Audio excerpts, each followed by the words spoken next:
আসসালামু আলাইকুম সবাইকে। কি অবস্থা বন্ধুরা? কেমন আছো তোমরা? আশা করছি সবাই অনেক ভালো আছো, সুস্থ আছো। 10 মিনিট স্কুলে সবাইকে স্বাগত জানাই।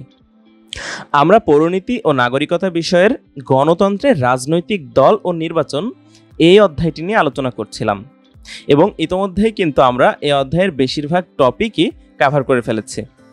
তো আজকে আমাদের এই অধ্যায়ের শেষ ক্লাস। আমরা বিগত ক্লাসে কিন্তু নির্বাচন নিয়ে আলোচনা শুরু করেছিলাম, যেখানে আমরা নির্বাচন কি, নির্বাচনের বিভিন্ন প্রকারভেদ, নির্বাচনের পদ্ধতি, এগুলো নিয়ে কিন্তু আমাদের আলোচনা শেষ করেছি। তো আজকের ক্লাসে আমরা নির্বাচন কমিশন নিয়ে আলোচনা করব। অর্থাৎ আজকে আমাদের আলোচনার বিষয় হচ্ছে নির্বাচন কমিশনের গঠন, ক্ষমতা ও কার্যাবলী নিয়ে। তো চলো বন্ধুরা, আর দেরি না করে আমাদের আলোচনা শুরু করা যাক। নির্বাচন কমিশন নিয়ে আলোচনা শুরু করার পূর্বে তোমাদের কি মনে আছে নির্বাচন কাকে বলে? আমরা কিন্তু বিগত ক্লাসে জেনেছিলাম যে প্রতিনিধি বাছাইয়ের প্রক্রিয়াকে নির্বাচন বলে। অর্থাৎ বন্ধুরা, আমরা কিন্তু ইতিমধ্যে জেনেছি যে বর্তমান যুগ হচ্ছে প্রতিনিধিত্বমূলক গণতন্ত্রের অগ্রযাত্রার যুগ। তো প্রতিনিধিত্বমূলক গণতন্ত্র কি সেটা কিন্তু আমরা জেনেছি যে যেই গণতন্ত্রে জনগণ নির্বাচনের মাধ্যমে নিজস্ব প্রতিনিধি নির্বাচন করে এবং সেই প্রতিনিধির মাধ্যমে পরোক্ষভাবে রাষ্ট্রীয় শাসন ক্ষমতায় অংশগ্রহণ করে। এই কথার মাধ্যমে নিশ্চয়ই তোমরা বুঝতে পারছো গণতন্ত্রে নির্বাচনের গুরুত্ব কতটুকু। দেখো বন্ধুরা, যে কোনো গণতান্ত্রিক প্রতিষ্ঠান নির্বাচনের একটি পূর্ব শর্তই হচ্ছে কিন্তু একটা কার্যকর নির্বাচন ব্যবস্থা। কেননা একটি কার্যকর নির্বাচন ব্যবস্থা ছাড়া কিন্তু গণতান্ত্রিক শাসন বলো, গণতান্ত্রিক প্রতিষ্ঠান বলো, কোনো কিছুই গঠন করা বা প্রতিষ্ঠা করা সম্ভব নয়। আমরা অন্য কথায় বলতে পারি যে নির্বাচনের উপর জনগণের যদি আস্থা না থাকে তাহলে কিন্তু গণতান্ত্রিক প্রতিষ্ঠান নির্মাণ করা সম্ভব নয়। আর এ কারণে কিন্তু সুষ্ঠু ও নিরপেক্ষ নির্বাচন ব্যবস্থাকে গণতন্ত্রের রক্ষা কবচ বলা হয়। দেখো বন্ধুরা, তাহলে আমরা বুঝতেই পারছি যে গণতন্ত্রের সাথে কিন্তু নির্বাচনের একটা ঘনিষ্ঠ যোগসূত্র রয়েছে। তাহলে এখন প্রশ্ন হচ্ছে, এই যে আমরা নির্বাচন কমিশন নিয়ে আলোচনা করছি, এই নির্বাচন কমিশনের কাজ কি? দেখো বন্ধুরা, আমরা দেখলাম যে সুষ্ঠু ও নিরপেক্ষ নির্বাচন ব্যবস্থা হচ্ছে গণতন্ত্রের রক্ষা কবচ। আর এই সুষ্ঠু ও নিরপেক্ষ নির্বাচন অনুষ্ঠানের দায়িত্বই হচ্ছে নির্বাচন কমিশনের। অর্থাৎ আমরা বুঝতে পারছি যে নির্বাচন কমিশনের কাজ হচ্ছে দেশের সুষ্ঠু ও নিরপেক্ষ নির্বাচন ব্যবস্থা পরিচালনা করা। তাহলে বন্ধুরা, আমি আশা করছি আমরা সবাই নির্বাচন কমিশন কি সেটা বুঝতে পেরেছি। এখন চলো এই নির্বাচন কমিশনের গঠন নিয়ে আলোচনা করি। তো প্রথমে আমাদের যেটা জেনে নেওয়া উচিত সেটা হচ্ছে এই যে নির্বাচন কমিশন, এই প্রতিষ্ঠানটি কিন্তু কোনো সরকার কর্তৃক বা কোনো সংস্থা কর্তৃক গঠিত হয় না। বাংলাদেশের যে নির্বাচন কমিশন রয়েছে এটা গণপ্রজাতন্ত্রী বাংলাদেশের যে সংবিধান, এই সংবিধানের আওতায় গঠিত একটি প্রতিষ্ঠান। অর্থাৎ বন্ধুরা, আমাদের দেশের যে সংবিধান রয়েছে এই সংবিধানেই কিন্তু নির্বাচন কমিশন গঠনের কথা বলা হয়েছে এবং সে অনুযায়ী কিন্তু বাংলাদেশের নির্বাচন কমিশন গঠিত হয়েছে। তাহলে এখন চলো আমরা জেনে নিই যে নির্বাচন কমিশন কিভাবে বা কাদের নিয়ে গঠিত হয়। প্রথমে দেখো, প্রধান নির্বাচন কমিশনার ও অনধিক 4 জন কমিশনার সহ মোট 5 জনকে নিয়ে নির্বাচন কমিশন গঠিত। অর্থাৎ একজন প্রধান নির্বাচন কমিশনার থাকবে এবং সেই সাথে সর্বোচ্চ 4 জন কমিশনার সহ মোট 5 জনকে নিয়ে নির্বাচন কমিশন গঠিত হয়। তবে এখন প্রশ্ন হচ্ছে, এই কমিশনারদের নিয়োগ দেন কে? দেখো বন্ধুরা, আমাদের দেশের যে রাষ্ট্রপতি রয়েছেন এই রাষ্ট্রপতিই কিন্তু এই কমিশনারদের নিয়োগ দিয়ে থাকেন এবং নির্বাচন কমিশনের যে সভা অনুষ্ঠিত হয় এই সভাতে কিন্তু সভাপতির কাজ করেন প্রধান নির্বাচন কমিশনার। অর্থাৎ এই যে নির্বাচন কমিশনের যে প্রধান নির্বাচন কমিশনার রয়েছে ইনি কিন্তু নির্বাচন কমিশনের সভাগুলোতে সভাপতির কাজ করে থাকেন।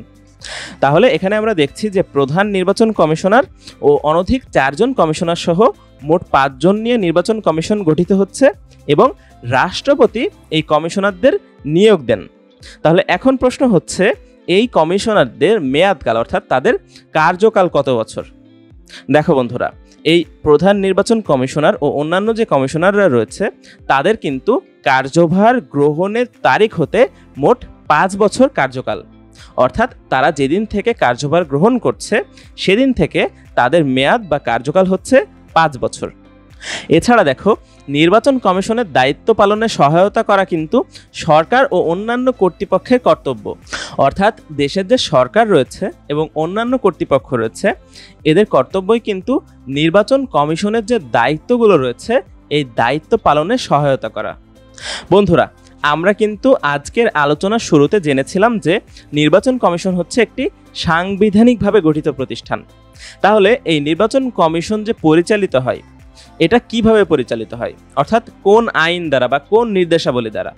দেখো, নির্বাচন কমিশন যেহেতু একটি সাংবিধানিকভাবে গঠিত প্রতিষ্ঠান, সেজন্য সংবিধানে বর্ণিত যে নির্দেশগুলো রয়েছে এই নির্দেশাবলী এবং দেশের মধ্যে নির্বাচনী আইন যেগুলো রয়েছে, অর্থাৎ নির্বাচনের জন্য যে আইনগুলো তৈরি করা হয়েছে, এই নির্বাচনী আইন এবং সংবিধানে বর্ণিত নির্দেশাবলী দ্বারা এই নির্বাচন কমিশন পরিচালিত হয়। তাহলে বন্ধুরা, আমরা এখানে দেখতে পাচ্ছি যে নির্বাচন কমিশন কিন্তু সরকারের দ্বারা বা সরকারের কোনো সংস্থার দ্বারা পরিচালিত হয় না। নির্বাচন কমিশন পরিচালিত হয় সংবিধানের নির্দেশাবলী এবং দেশের নির্বাচনী আইন দ্বারা। তোমরা এটা অবশ্যই মনে রাখবে। এছাড়া দেখো বন্ধুরা, নির্বাচন কমিশনের যে কাজগুলো রয়েছে এই কাজগুলো সম্পন্ন করার জন্য কিন্তু নিজস্ব সচিবালয় রয়েছে।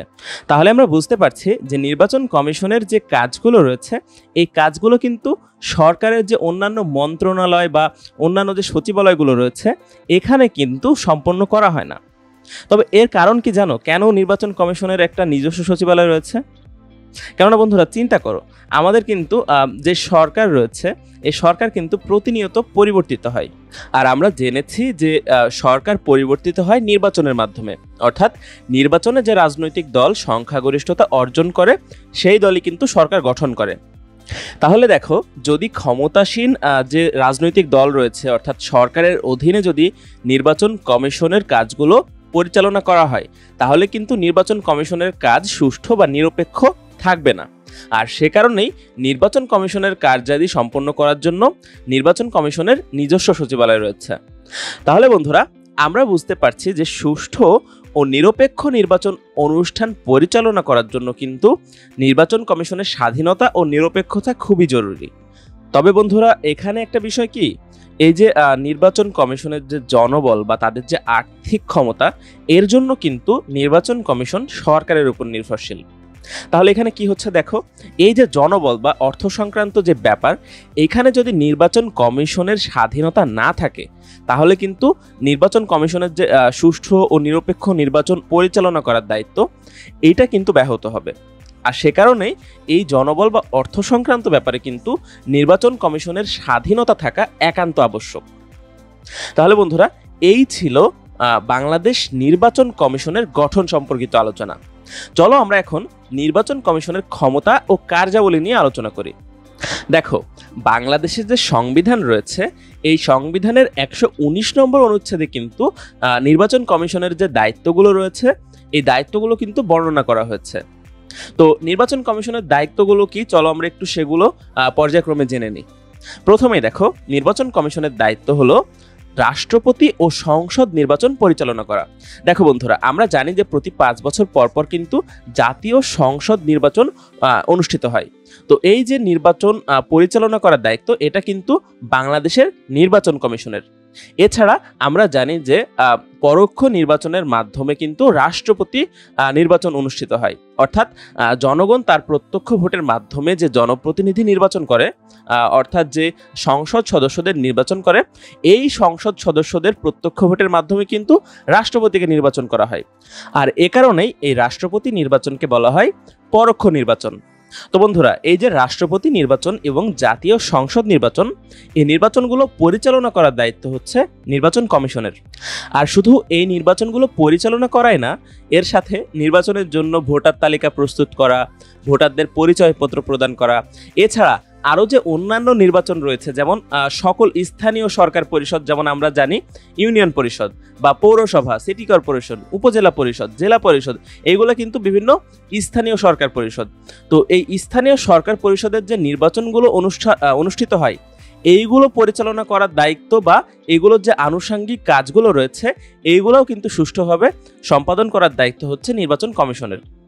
তাহলে আমরা এখানে বুঝলাম যে নির্বাচন কমিশন কিন্তু শুধুমাত্র রাষ্ট্রপতি ও সংসদ নির্বাচনই পরিচালনা করে না, এর সাথে যে সকল স্থানীয় সরকার পরিষদের নির্বাচনগুলো রয়েছে সেগুলো পরিচালনা করে থাকে এবং নির্বাচনের আনুষঙ্গিক যে কাজগুলো রয়েছে এগুলো সুষ্ঠুভাবে সম্পাদন করে থাকে। এছাড়া দেখো, নির্বাচনে প্রার্থীদের মনোনয়নপত্র বাছাই করা, দল সম্পর্কিত নীতিমালা বা নির্বাচন পরিচালনা সংক্রান্ত যে নীতিমালা এগুলো প্রণয়ন করার দায়িত্বও কিন্তু নির্বাচন কমিশনের। তবে এগুলো ছাড়াও নির্বাচন কমিশনের আরেকটি গুরুত্বপূর্ণ কাজ হচ্ছে নির্বাচনী এলাকার সীমানা নির্ধারণ করা। অর্থাৎ বন্ধুরা, কোন এলাকার সীমানা কতটুকু এটা কিন্তু নির্ধারণ করছে বাংলাদেশ নির্বাচন কমিশন। যেমন দেখো, বাংলাদেশের যে জাতীয় সংসদ নির্বাচন অনুষ্ঠিত হয় এই নির্বাচনে কিন্তু পুরো দেশকে 300টি নির্বাচনী এলাকায় বিভক্ত করা হয়। অর্থাৎ বাংলাদেশের জাতীয় সংসদ নির্বাচনে 300টি নির্বাচনী এলাকা রয়েছে। অর্থাৎ বন্ধুরা, আমরা কিন্তু এর আগেই জেনেছি যে প্রতি 5 বছর পর পর বাংলাদেশে জাতীয় সংসদ নির্বাচন অনুষ্ঠিত হয়। তো এই নির্বাচনের জন্য কিন্তু পুরো দেশকে আমাদের 300টি নির্বাচনী আসনে বা 300টি নির্বাচনী এলাকায় বিভক্ত করা হয়েছে। অর্থাৎ 64টি জেলা রয়েছে আমাদের দেশে, এই 64টি জেলাতে কিন্তু 300টি নির্বাচনী আসন রয়েছে। তবে তোমাদের মনে এখন প্রশ্ন আসতেই পারে যে কোন জেলাতে কতটি নির্বাচনী আসন থাকবে বা কোন জেলাকে কতটি নির্বাচনী এলাকায় বিভক্ত করা হবে, এইটা কিভাবে নির্ধারণ করা হয়? দেখো বন্ধুরা, এইটা নির্ধারণ করা হয় জেলার ভৌগোলিক আয়তন ও ভোটার সংখ্যার উপর ভিত্তি করে। অর্থাৎ জেলার ভৌগোলিক আয়তন যত বেশি হবে, ভোটার সংখ্যা যত বেশি হবে, সেই জেলাতে কিন্তু আসন সংখ্যাও তত বেশি হবে। যেমন যদি উদাহরণস্বরূপ বলি, আমার বাসা হচ্ছে মেহেরপুর জেলায়। তো তোমরা হয়তো জেনে থাকবে যে মেহেরপুর জেলা কিন্তু বাংলাদেশের যত ছোট জেলা রয়েছে তার মধ্যে অন্যতম। তো আমার জেলা যেহেতু ছোট, সেজন্য কিন্তু আমার জেলাতে মাত্র 2টি নির্বাচনী আসন রয়েছে। তাহলে আমরা বুঝতে পারছি যে ভৌগোলিক আয়তন ও ভোটার সংখ্যার ভিত্তিতে কিন্তু নির্বাচনী এলাকা নির্ধারিত করা হয়।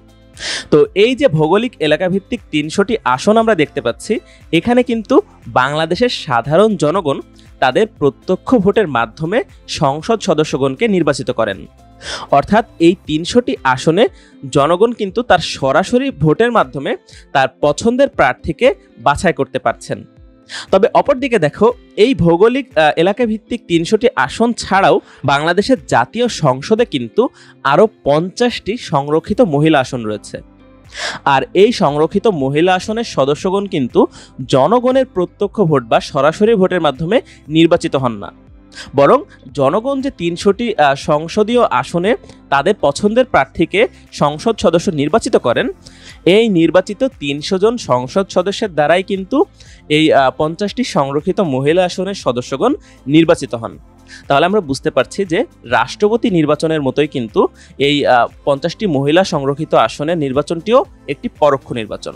তাহলে বন্ধুরা দেখো, আমরা এতক্ষণ যতগুলো নির্বাচন নিয়ে আলোচনা করলাম, যেমন রাষ্ট্রপতি নির্বাচন, জাতীয় সংসদ নির্বাচন, বিভিন্ন স্থানীয় সরকার পরিষদের নির্বাচন, সেই সাথে এই যে সংরক্ষিত 50টি মহিলা আসনের নির্বাচন, এই সব নির্বাচনগুলো পরিচালনা করার দায়িত্ব কিন্তু বাংলাদেশ নির্বাচন কমিশনের। তাহলে আমি আশা করছি আমরা নির্বাচন কমিশনের যে ক্ষমতা বা কার্যাবলী রয়েছে সে সম্পর্কে বিস্তারিত জানতে পেরেছি। তো বন্ধুরা, এই ছিল আমাদের আজকের আলোচনা। আমরা আজকে নির্বাচন কমিশনের যে গঠন, সেই সাথে নির্বাচন কমিশনের ক্ষমতা ও কার্যাবলী নিয়ে বিস্তারিত জানতে পারলাম। আর আজকের এই ক্লাসের মাধ্যমে আমরা এই গণতন্ত্রের রাজনৈতিক দল ও নির্বাচন এই অধ্যায়টির আলোচনা শেষ করছি। আমরা এই অধ্যায়ে কিন্তু রাজনৈতিক দল সম্পর্কে এবং নির্বাচন সম্পর্কে বিস্তারিত আলোচনা করেছি। তো আগামী ক্লাসে আমরা একটি নতুন অধ্যায় নিয়ে আলোচনা শুরু করব। ততক্ষণ পর্যন্ত তোমরা ভালো থেকো, সুস্থ থেকো, 10 মিনিট স্কুলের সাথেই থেকো। তোমাদের জন্য রইল অনেক অনেক শুভকামনা।